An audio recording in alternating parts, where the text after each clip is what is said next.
Amigos de Ojo con Eso Televisión, en esta nuestra alianza hemisférica con Benemérica, con la Escuela de Gobernanza Benjamin Franklin, con Reporte Confidencial, con el portal Sin Filtros de Mayor Petit, con la Red Global, en una producción de Invirne Cor, vamos a conversar una vez más con William Cárdenas, como siempre lo hacemos con respecto al proceso que cursa en la Corte Penal Internacional contra el régimen de Venezuela y sus jefesotes.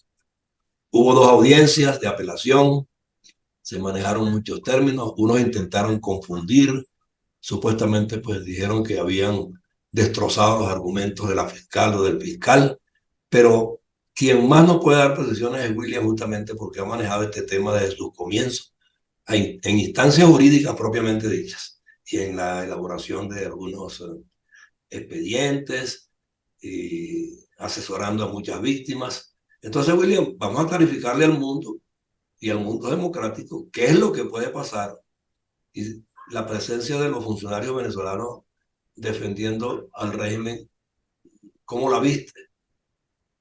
¿Qué se puede esperar? Bueno, José Antonio, buenas noches. Encantado de estar una vez más contigo y con toda tu audiencia, ¿no?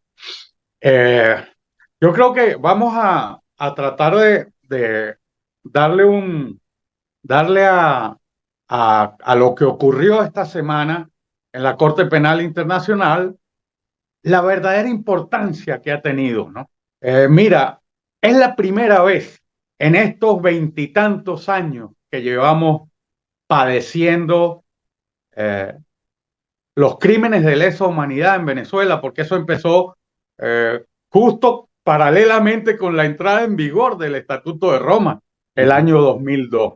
Y bueno, la importancia eh, fundamental es que por primera vez hemos sentado en el banquillo, por ahora, a los defensores de los criminales, de los más repudiables atentados que se han cometido contra una parte del pueblo venezolano identificada como oposición política.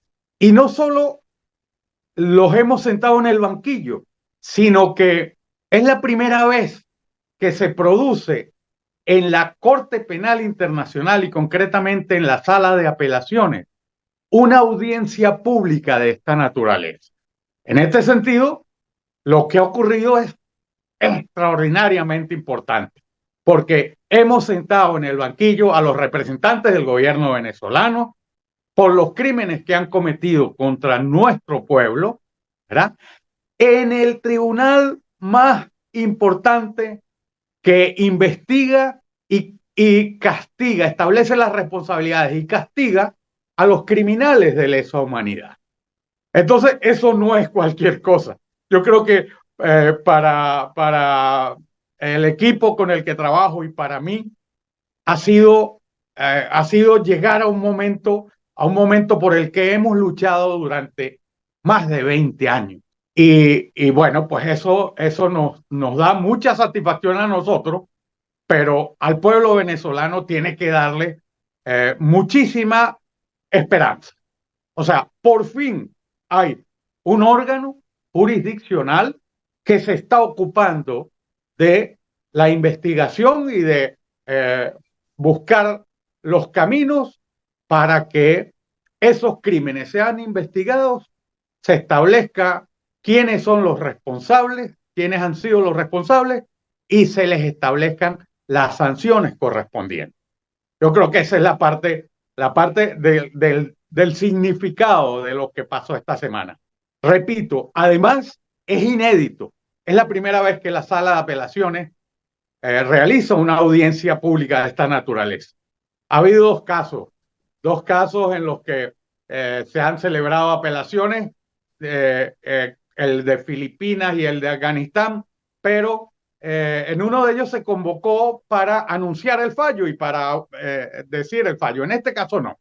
Los magistrados, 5 magistrados que integran la sala de apelaciones, querían escuchar los argumentos tanto de el gobierno venezolano, de los representantes de la fiscalía y de la la Oficina de Defensoría Pública de las Víctimas de la Corte Penal Internacional. Mira, yo creo que el balance para quienes seguimos esto con mucho detenimiento, el balance es muy, muy favorable.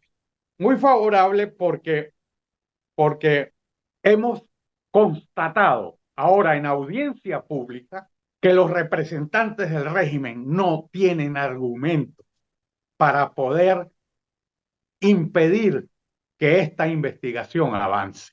Han utilizado una cantidad dentro de su estrategia de argumentos de tipo procesal. Procesal, simplemente han estado tratando de hacer naufragar la investigación, señalando determinados, para ellos, supuestos errores cometidos tanto por el fiscal como por la sala de cuestiones preliminares que dictó la decisión que autoriza al fiscal a continuar la investigación. No hubo ningún argumento o defensa de fondo. Y en el fondo, lo que se pretendía saber en esta audiencia es si el Estado venezolano realmente ha llevado a cabo alguna investigación de carácter imparcial, de carácter eh, eh, contundente, ¿no? Y tal y como en otras ocasiones ha alegado, bueno, ellos están cumpliendo con su deber de investigar. Nada de eso se constató, nada de eso quedó reflejado, todo lo contrario. Y es que es muy sencillo llegar a la conclusión y para la sala no va a ser tampoco muy complicado decidir en contra del gobierno venezolano y darle la razón al fiscal para que continúe investigando esos crímenes. Porque quedó claro, Venezuela no puede, porque no ha adaptado la legislación venezolana a los tipos penales que establece el Estatuto de Roma. O sea, no existe la posibilidad, lo que llaman allí, de utilizar la técnica de espejo, ¿no? O sea, ustedes tienen que investigar de la misma manera como lo haría el fiscal y para eso tienen que cumplir con unas cuestiones con, Procedimentales, conceptuales procedimentales también. conceptuales, exacto, de concepto. Tú tienes que manejar el concepto. Los crímenes de lesa humanidad no son los crímenes de violaciones a los derechos humanos por los cuales, bueno, un policía en la calle mata a una persona un día X. Y ocurre como un caso fortuito, como un caso aislado. No, no. Nosotros estamos denunciando la actuación sistemática y generalizada por la existencia de una política de Estado de ataques contra la población civil venezolana, en este caso identificada como oposición política. Y si tú no tienes el marco conceptual, tú no tienes el contexto para poder adelantar esa investigación. Y si tampoco has adecuado los tipos penales, ¿verdad? Tu legislación penal a lo que dice el Estatuto de Roma, pues mira, lamentablemente, tú no puedes llevar adelante la investigación. Pero además quedó claro que no solo es que no pueden, es que como dice el estatuto, no quieren. Pero ¿cómo van a querer investigarse a sí mismos? Solo presentaron unos cuantos casos. O sea, inundaron a la fiscalía para tratar de retrasar todo el proceso de más de 30.000 folios, documentos, con la pretensión de que la fiscalía los tradujera del español al inglés y crear ese obstáculo de poder investigar. Bueno, pues de todo lo que presentaron quedó completamente claro que no hay fundamento creíble, razonablemente creíble, para entender que Venezuela ha investigado. Entonces, si ellos no investigan, entra en acción la jurisdicción complementaria de la Corte Penal Internacional, que tendrá que precisar qué es lo que ha ocurrido en Venezuela. Ok, pero El punto está en si ellos van a consentir en el territorio nacional, teniendo el poder absoluto y el manejo de todas las instancias judiciales, hasta la Corte Suprema o Tribunal Supremo de Justicia, Fiscalía, Contraloría, Procuraduría. O sea, cómo cambiar la formulación de las causas allí, si ellos se niegan a que allí entre nadie a investigar. Allá se creó una oficina, Mira, se mira, ordenó una oficina y no se creó nunca. mira, vamos, como dicen por aquí, aquí hay alguna expresión, ¿no? No nos pongamos la venda antes de la herida, José Ah, Antonio. ok, ok, Vamos a seguir analizando lo que fueron las audiencias públicas. ok. Ya llegará el momento en el que se presente ese escenario, ¿no? Mira, tengo que reconocer primero la manera extraordinaria y brillante como el presidente de la sala llevó adelante la investigación, ¿no? Llevó adelante, perdón, la celebración de la audiencia, ¿no? Su nombre es Mark Perrin, es el magistrado presidente de la sala. Pero no solo estuvo acertado, estuvo preciso, estuvo equilibrado y ponderado, dándole la ocasión, incluso lo que ellos jamás le han dado a sus víctimas, la oportunidad de defenderse, ¿no? No solo estuvo así, sino que estuvo muy agudo con alguna pregunta que te formuló y ya más adelante te lo voy a precisar, porque fue uno de los momentos clave de la audiencia, ¿no? También la intervención de las funcionarias de la fiscalía, ¿no? De un lado estaban los representantes del gobierno de Venezuela, algo así como 5 abogados, ¿no? Cinco señores. Estaba eh, el canciller Iván Gil, Bill, estaba Ben Emerson, un abogado británico ajá, que ha sido abogado de Gaddafi, ha sido abogado de este que está muy de moda ahorita, Puigdemont, ha sí. sido abogado de gente de Al Qaeda, ha sido abogado de una cantidad es defensor y es experto en la defensa, es abogado británico, es experto en la defensa de criminales y de personas, de delincuentes, ¿no? Y junto con ellos estaban otras personas, algunos abogados más y 2 representantes del Ministerio Público venezolano, ¿no? Ujú. Y del otro lado, las cinco señoras de la fiscalía, que te tengo que decir que los volvieron locos.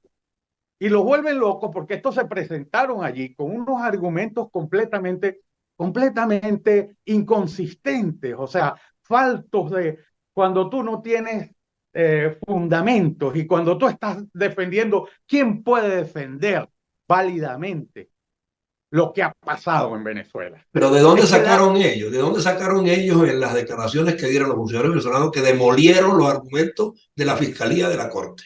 No, bueno, ese es un cuento, ¿verdad? Ese es como aquello que dice que cada quien cuenta la feria según cree que le fue, ¿no? Ellos cuentan esa historia, pero yo te estoy contando, los que manejamos esto desde hace más de 20 años, sabemos perfectamente lo que pasó.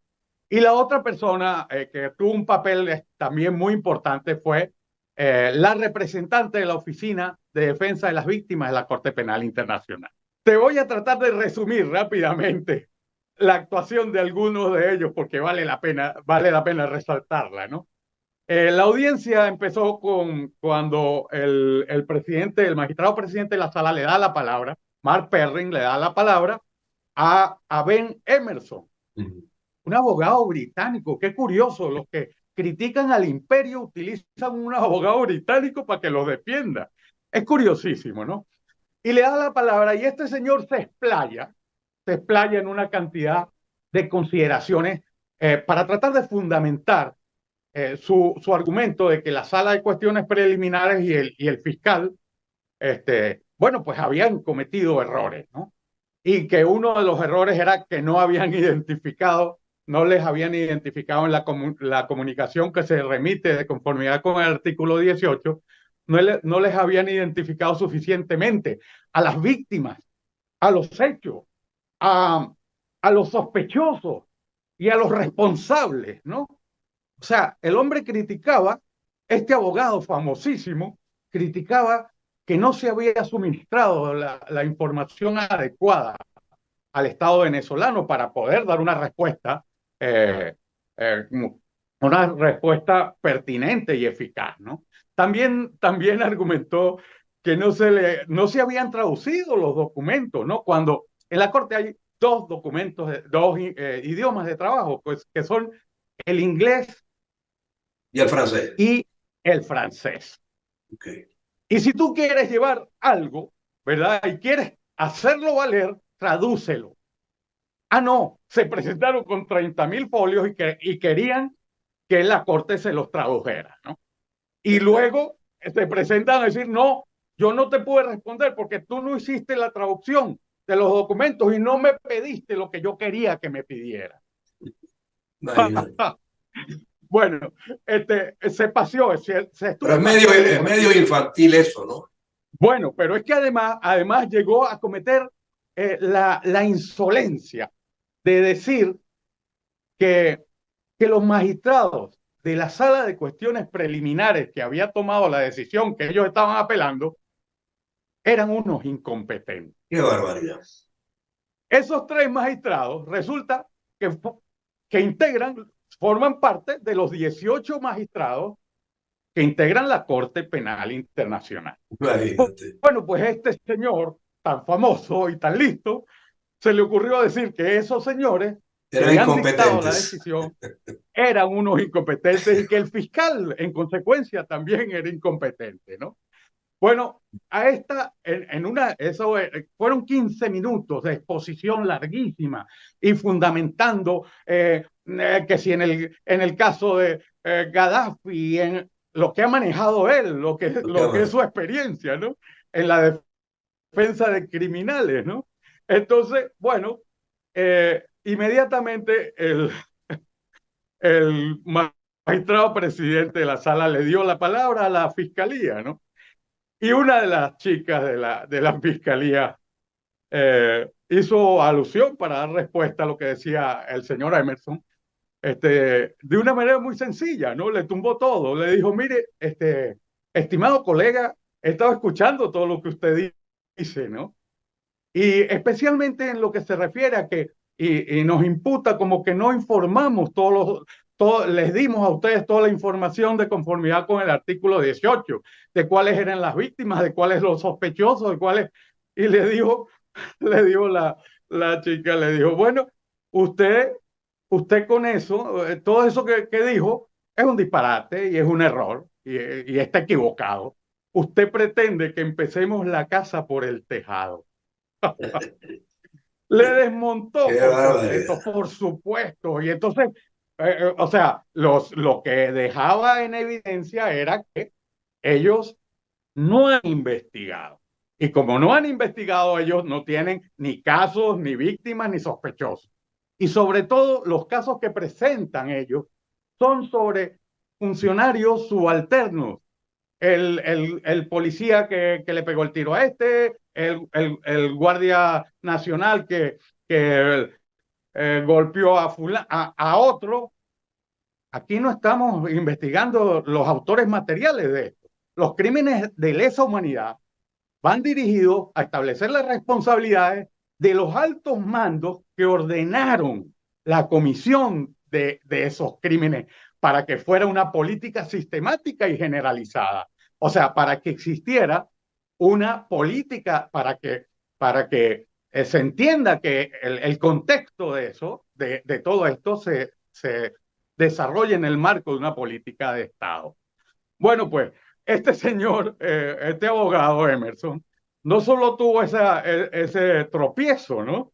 Sino que hubo un momento en el que el magistrado presidente le pregunta, bueno, ¿y cómo es posible que hayan pasado 23 años desde que entró en vigor, en vigencia el estatuto, 20 y tantos años, y, y el Estado venezolano no haya promovido la adecuación de las leyes correspondientes. la legislación penal venezolana a lo que dice el Estatuto de Roma, por una razón sencilla. No es que estén obligados a hacerlo, pero sí es necesario para que, si tú vas a luchar contra la impunidad, que es un compromiso que asumiste cuando firmaste el Estatuto de Roma, tú tengas que, de alguna manera, hacerle la adecuación para que puedas luchar contra esa impunidad. Bueno, pues el abogado británico, el magistrado le preguntó, dígame usted cuáles son las razones por las que eso no se ha hecho. Y el británico, por supuesto, al principio le dijo, noto una pizca de crítica. Una pizca de crítica, dijo. Y se puso, volvió a repetir una perorata larguísima, muy extensa, en la que, bueno, pues aquello era desesperante ya, porque no tenía nada que ver con lo que le habían preguntado, ¿no? Al punto de que llega un momento en el que a mí te lo confieso, José Antonio, me habría dado muchísima vergüenza vivir lo que vivió este señor, ¿no? Él llega y le pregunta al presidente de la sala, le dice, lo estoy aburriendo. No me diga. Y el presidente de la sala le dijo, no, pero termine. Barbaridad. Y se tuvo que sentar, pues. Qué barbaridad. Pero vergonzoso, de verdad. O sea, te lo confieso, me hubiera pasado a mí, me muero de vergüenza. Pero no fue el único incidente, ¿no? Hubo otra intervención de otro de los abogados que trató de justificar, de invocar como defensa algo curiosísimo, ¿no? Una especie de impunidad, de impugnación, no una especie, fue una impugnación a la competencia de la sala, ¿no? Qué barbaridad. Y no solo de la sala, a la competencia de la Corte Penal Internacional. Entonces se fundó en un argumento en el que señalaba que como el proceso se había puesto en marcha a través de la denuncia de 6 estados partes, que esa denuncia dentro del Estatuto de Roma no establece un control jurisdiccional para poner en marcha las causas, sin que ese es un vicio, señalaba él, del Estatuto de Roma. Imagínate a estas alturas. A estas alturas, venir a cuestionar lo que se hizo hace 20 años, ¿no? O hace 25 años, ¿no? Y venir con la peregrina idea de que tú lo vas a corregir. Entonces él decía que en el caso por ejemplo, cuando la denuncia es adelantada no por los estados, sino por la denuncia de un fiscal, bueno, pues que ahí sí existe la necesidad de que una sala de la Corte, que es la sala de cuestiones preliminares, bueno, pues que esa sala autorice la investigación. Entonces él decía que al Estado venezolano se le estaba sometiendo de una manera. Señor, este no ha entendido que esto tiene 20 y tantos años y que se hizo así por la decisión soberana de todos los países que firmaron el Estatuto de Roma. Claro. Váyase usted a la sala, perdón, a la Asamblea de Estados Partes y proponga que eso se modifique. Pero mientras no se modifique, eso tiene vigencia. Eso forma parte del marco del derecho penal internacional dentro del cual se desarrollan estas cosas. Bueno, llegó a calificar de ingenuos a los que redactaron al estatuto, ¿no? Dijo que aquello había sido una ingenuidad y de aquellos señores, bueno, no sabían lo que hacían, poco más o menos, ¿no? Qué barbaridad. Bueno. Entonces, bueno, con argumentos de eso no se va muy lejos, pero la guinda de la torta la puso José Antonio, la intervención del canciller venezolano.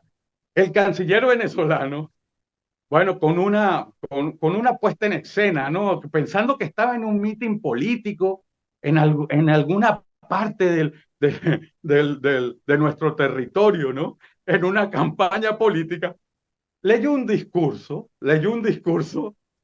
en el que te voy a citar la parte medular del discurso. Acusó a que este proceso era un proceso que había puesto en marcha Donald Trump. ¡Qué barbaridad!